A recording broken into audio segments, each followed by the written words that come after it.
새일에 새벽기도를 시작하면서 생각을 하게 됩니다. 우리 교회는 1년에 이 특별한 새벽기도회를 2번 갖게 됩니다. 많은 성도들이 기대를 품고 또 열심을 다해서 모여서 말씀을 듣고 기도하는 그런 집회입니다. 이 소중한 집회의 권은 성도들의 기대를 생각할 때 인도하는 책임을 맡은 목사는 그 무거운 사명감 때문에 더 큰 영적인 부담감을 짊어지게 됩니다. 부디 위에서 기도해 주시기를 바랍니다. 금년도 우리 교회의 표어는 성숙해가는 우리 모습 세상에 드러나도록, 이런 주제입니다. 마음을 모아야 하는 주제가 성숙해 간다 하는 거죠.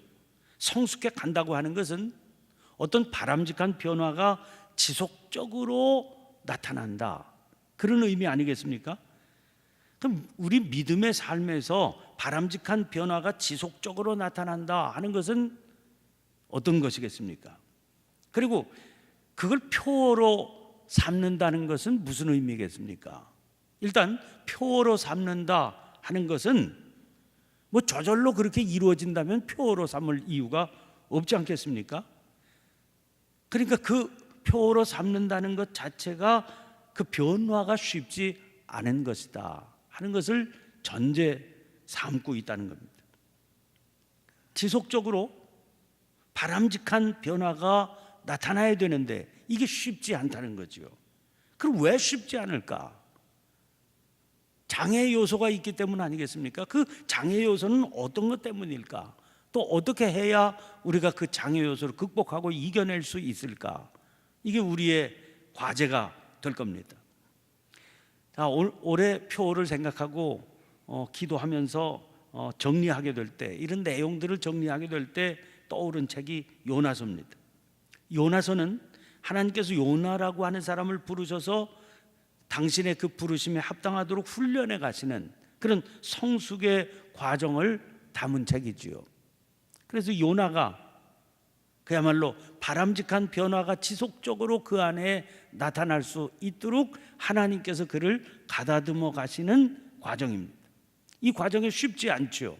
여러 가지 방해 요소가 있는데 그 방해 요소들을 하나님께서 제거해 가시면서 요나를 당신의 뜻에 합당한 일꾼으로 세워가십니다. 이 요나서는 전체가 넉 장, 절수도요 전체 다 합쳐봐야, 넉 장 전체를 다 합쳐봐야 48절에 불과한 아주 짧은 책입니다. 이런 걸 문학 형식으로 보면 꽁트, 또 우리나라 말로 하면 장편 소설, 이렇게 얘기합니다. 장편 소설이 아니라 장편 소설입니다. 손바닥 장자에 책편자를 쓴 그런 형태지요. 아주 짤막한 이야기입니다.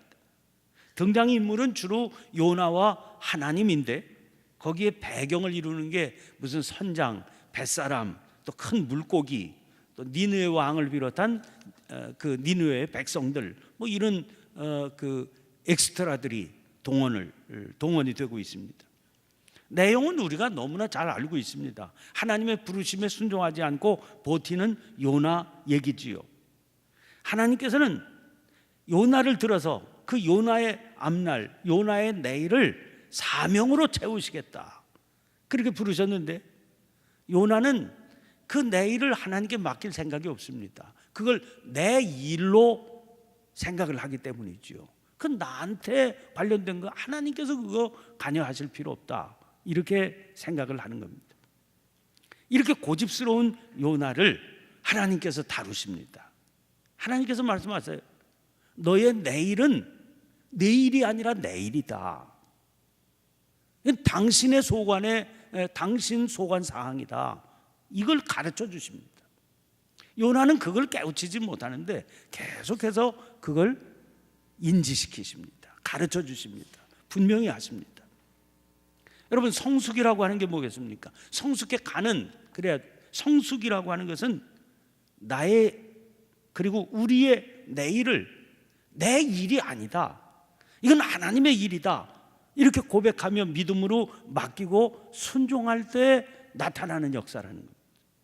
그런데 하나님께서는 이 일을 강제로 만들어 가시는 게 아니라 우리를 그 믿음에 이르도록, 믿음으로 그 사실을 받아들이도록 서서히 만들어 가시는 거예요. 그런 의미에서 요나가 요나, 우리 각자의 모습이다 하는 거지요. 어떤 특정한 사람의 얘기가 아니라 이게 내 얘기로구나 하는 사실을 우리가 깨닫게 되는 겁니다.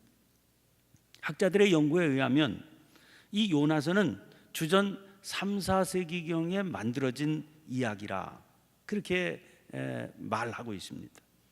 이 주전 3, 4세기라고 하는 만들어진 시기도 굉장히 중요합니다. 왜냐하면 여기 등장하는 니느웨 때문이지요.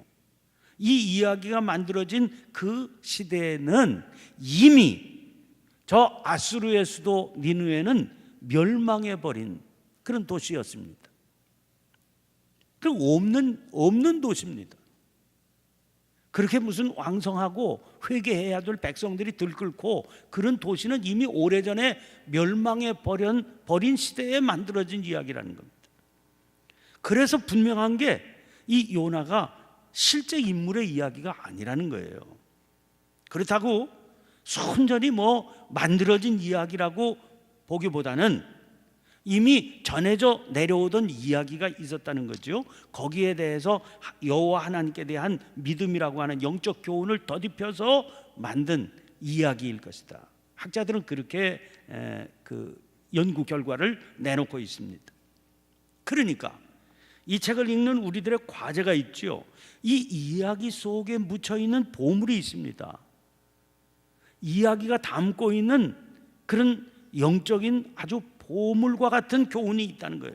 그건 여호와 하나님께 대한 믿음이라고 하는 건데 그걸 이야기 속에서 캐내는 그런 작업이 우리에게 요구된다는 거죠. 자, 오늘 본문 말씀을 1장 1절 말씀 받았습니다.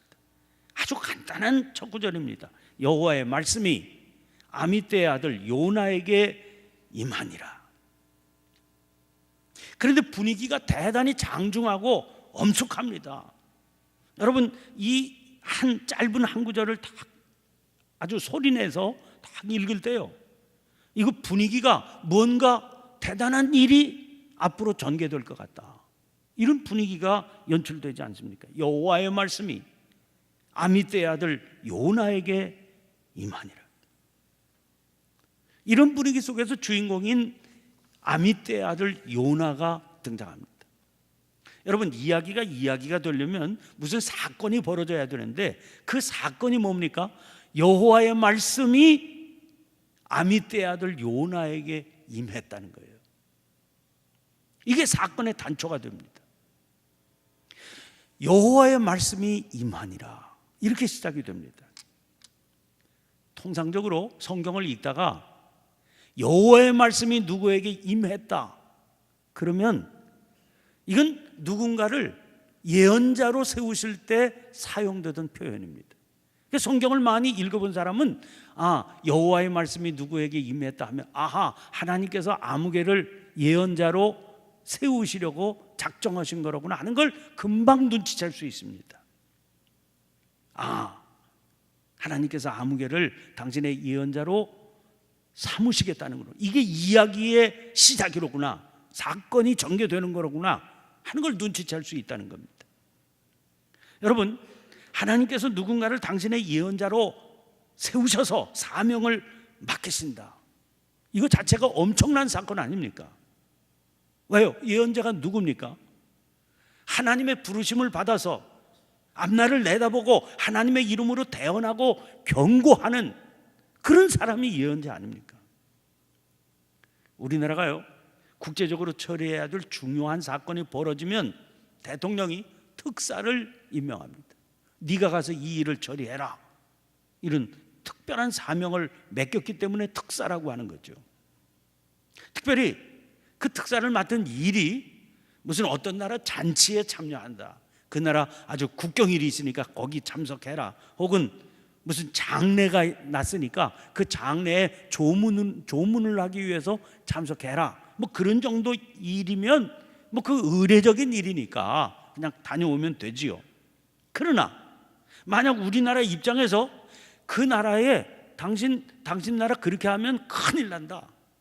이건 앞으로 우리나라와의 관계에 있어서 심각한 사태가 초래될 수 있다니까 그걸 당신 각오해야 된다. 이러든지 무슨 전쟁을 선포하러 가는 특사라든지 이런 거면 이건 엄청난 사건 아닙니까? 굉장히 중요한 사건이죠. 그런데 하나님께서 예언자를 세우신다고 하는 것은 하나님께서 이 세상을 향해서 또 인간들을 향해서 그와 같은 엄청난 경우, 당신들 이 세상을 향해서 이 세상이 정신 차리지 않으면 큰 심판이 임할 거다. 또는 누군가 사람들을 향해서 당신들이 돌이키지 않으면 하나님께서 가만히 계시지 않는다고 한다. 이런 소식을 전하는 그 예언자 아닙니까? 하나님께서 누군가를 그 일에 부르셨다 하는 겁니다. 그러니까 이게 얼마나 엄중하고 얼마나 중요한 사건입니까? 그래서 1장 1절이 그렇게 그런 분위기 속에서 시작이 되는 겁니다. 여호와의 말씀이 아미떼의 아들 요나에게 임했다는 겁니다. 사람들은 이 구절을 읽으면서 도대체 하나님께서 무슨 사명을 아미떼 요나에게 맡기신다는 건가? 이게 엄청난 일일 텐데 이렇게 이런 분위기를 깨닫게 되죠. 사무엘하서 24장에 등장하는 사건을 한번 생각해 보세요. 다윗이 신하들이 만류하는데 그 만류를 무릅쓰고 이스라엘의 인구조사를 실시합니다. 신하들이 안 된다고 그랬어요. 이건 쓸데없는 일을 하십니까? 하나님께서 기뻐하시지 않습니다. 막 만류를 하는데 고집을 피는 겁니다. 아니 그 당시 다윗의 고집을 꺾을 사람이 누가 있습니까? 하겠다는데. 나중에 다윗 스스로도요 이게 얼마나 잘못된 일인지를 깨닫게 됩니다. 그리고 자책을 하게 됩니다. 그런데 그 사무엘하서 24장 11절 12절에 이런 구절이 나옵니다. 다윗이 아침에 일어날 때 여호와의 말씀이 다윗의 선견자가 된 선지자 가세에게 임하여 이르시되, 가시라고 하는 사람에게 하나님의 말씀이 임했다는 겁니다. 무슨 말씀이 임했을까요? 가서 다윗에게 말하기를, 여호와께서 이와 같이 말씀하시기를 내가 네게 세 가지를 보이노니 너는 그를 위하여 너는 그 중에서 하나를 택하라. 내가 그것을 네게 행하리라 하셨다 하라 하신. 가세라고 한 사람은 별로 존재가 드러나지 않던 사람인데 하루아침에 가세에게 여호와의 말씀이 임했다는 겁니다. 너 가서 왕에게 말하라는 거예요. 세 가지를 제시할 테니까 그 중에 네가 하나를 택해라. 그리고 제시한 세 가지가 뭡니까? 이 나라에 7년 기근이 임할 것, 또 하나는 석 달 동안 왕이 원수들에게 쫓겨 도망 다니게 될 거다. 또 하나는 3일 동안 전염병이 온 지역에 돌아서 그래서 그 전염병의 피해를 보게 될 거다. 이 세 가지 중에 네가 하나 택해라. 결국 다윗은 마지막 3일 동안의 전염병을 택하게 되고 그 결과 7만 명의 백성이 죽음을 당하게 됩니다. 여러분, 이런 일이 여호와의 말씀이 임하니라 그 말의 뜻이에요. 그런데 그걸 이 성경을 읽는 이스라엘 백성들이 다 알고 있습니다. 여호와의 말씀이 임하니라, 이 엄청난 사건이다. 그런데 여호와의 말씀이 아미떼의 아들 요나에게 임하니라, 이렇게 시작이 되고 있는 겁니다. 그러니까 이 성경을 읽으면, 이 첫 절을 읽으면 도대체 무슨 일이 벌어지는 거야 이거, 이런 생각이 들지 않겠습니까? 아직 하나님께서 맡기실 사명이 뭔지 그 내용은 우리가 알 수 없습니다. 그런데 그냥 이 구절만 봐도요 뭔가 크고 중요한 사건이 이제 벌어지겠구나, 이걸 알 수 있습니다. 그런데 거기 택함을 받은 사람이 누굽니까? 아미떼의 아들 요나라고 하는 사람입니다. 부름을 받은 사람이 하나님께서 이제 엄청난 일을 벌이실 거로구나 하는 그런 기대가 있게 되는데, 그런 그 마음을 갖게 되는데, 그 사명에 비해서 등장하는 사람이 너무나 실망스럽습니다. 왜? 아미떼의 아들 요나이기 때문에 그렇습니다. 여러분, 우리는 아미떼가 누군지 도대체 알 수가 없습니다. 만약 아미떼라고 하는 사람이 아니라 아브라함의 아들이다, 모세의 아들이다, 엘리야의 아들이다, 사무엘의 아들이다, 그러면 우리가 어떻게 그 사람을 모르겠습니까? 그 사람 아들이로구나, 그만 알 수 있죠. 다윗의 아들이다, 솔로몬의 아들이다, 왜 모르겠습니까 우리가? 그런데 하필이면 그렇게 쟁쟁한 수많은 사람들이 있음에도 불구하고 그 이름이 아니라 아미떼의 아들입니다. 아미떼라고 하는 사람은 성경에서 여기에만 등장하는 사람입니다. 열왕기하서 14장 25절에 이스라엘의 하나님 여호와께서 그의 종 가드헤벨 아미떼의 아들 선지자 요나를 통하여 하신 말씀, 이런 내용이 한번 등장을 하기는 하지만 그 시대는, 이 구절이 있었던 시대는 이스라엘 왕 여로보암의 시대인 걸로 볼 때 이 요나와 같은 요나라고 보기가 어렵습니다. 아미떼라고 하는 이름의 뜻은 아마 히브리 말 에메트라고 하는 말에서 나왔을 것이다, 이렇게 여겨집니다. 이 이름의 뜻으로 미루어 보면 그저 소박하게 자기의 삶을 성실하게 살기를 소망했던, 실제로 그런 삶을 살았는지는 모르고 그저 이름을 붙여준 부모님이 너는 그런 삶을 살아라, 위대한 삶이 아니고 우리 가정이나 우리의 삶의 환경이나 우리 주변의 여건이나 이런 걸 볼 때 그저 하나님께서 생명을 주셨으니 착하고 성실하게 살다가 가라, 그래서 이 아미떼라고 하는 이름을 붙여주지 않았을까, 그렇게 생각도 해요. 그저 지극히 평범한 이름이지요. 근데 요나에 대해서 설명을 하는데, 설명할 게 그런 아미떼의 아들이라고밖에 소개할 거리가 없는 사람이라는 겁니다. 여러분, 누군가를 소개할 때 그 사람을 대변할 수 있는 많은 용어들이 있습니다. 그 사람이 벼슬을 했으면 벼슬을 지낸 누구, 이렇게 얘기를 하죠. 대개 우리 요새 인물평들 이렇게 하면 그 사람이 생애 가운데 지냈던 그런 제일 높은 관직을 딱 들어서 그래서 소개하지 않습니까? 또는 아버지가 훌륭하면 아버지, 또 아버지는 별 볼 일 없는데 할아버지가 이름을 알만한 사람이면 아무개의 손자, 이렇게 다 얘기를 하지요. 그런데 요나에 대해서 설명할 때는 내세울 게 그 이름 없는 아버지나마 내세울 수밖에 없어요. 그러니까 요나 자체도요, 정말 별 볼 일 없는 사람이었다. 하나님께서는 그런 요나를 세워서 당신의 크고 중요한 사명을 맡기신다. 이제 뭔가 대단한 일이 일어날 것 같은데 그 일을 맡기신 사람이 그래, 아미떼의 아들, 흙수저 중에 흙수저를 하나님께서 붙으셨다는 거예요. 여러분, 뭘 알 수 있습니까? 왜 하필이면 이렇게 평범한 사람입니까? 이렇게 소박한 사람입니까? 이렇게 내세울 거 없는 흙수저 중에 흙수저입니까? 그 이유는 아무도 모르지요. 확실한 것은 하나님께서 그를 부르셨다는 거예요. 그런데 성경을 보니까 어디 그런 경우가 요나만입니까? 아모스 7장 14절 15절 말씀 보니까 아모스가 아모자에게 대답하여 이르되 나는 선지자가 아니며 선지자의 아들도 아니라 나는 목자요 뽕나무를 재배하는 자로서 양떼를 따를 때에 여호와께서 나를 데려다가 여호와께서 내게 이르시기를 가서 내 백성 이스라엘에게 예언하라 하셨나니. 이 세일의 새벽기도회가 시작되기 전에 새벽마다 우리가 아모스를 읽게 됩니다. 이거 끝나면 아모스 계속 읽게 돼요. 아모스가 얼마나 대단한 선지자입니까? 근데 아모스가 여호와의 말씀이 임했을 때 보인 반응이라는 거예요. 나는 선지자가 아니고 선지자 아들도 아니야.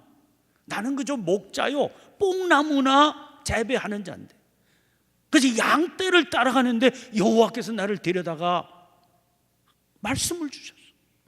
너 내 백성 이스라엘에게 가서 예언해라. 그래서 나 이 일 맡은 거야. 문제는 요나나 아모스나 이게 적어도 세상에서는 이런 일이 있을 수 없다 이렇게 여겨질지 모르지만 하나님의 역사에는 수없이 많다는 겁니다. 이게 특별한 경우가 아니더라는 거예요.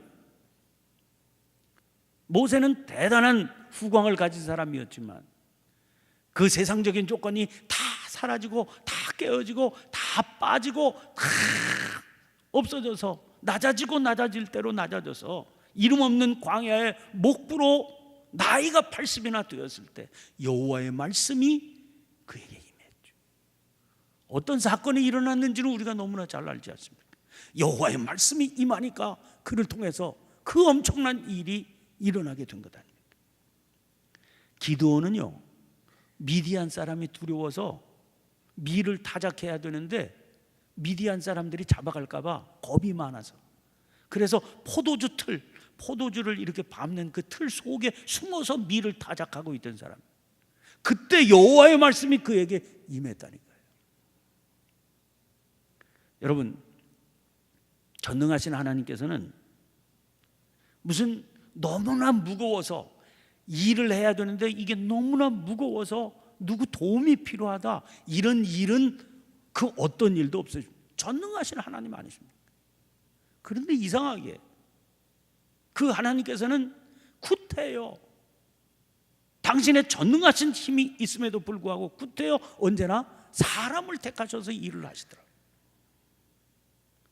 여러분, 그래서 그 사명으로 그에게 일을 맡기십니다. 그런데 그 사명으로 맡기시는 그 일이 전능하신 하나님 앞에서는 아무것도 아닌 일이지만 맡겨진 사람에게는 얼마나 이게 무거운 일이 되겠습니까? 그래서 그는 늘 반응을 보입니다. 이건 저는 안 됩니다. 저한테는 이게 감당할 수 없는 일입니다. 무리한 일입니다. 하나님께서 그 사명을 맡겼어요. 여호와의 말씀이 임하니라 사명을 맡겼습니다.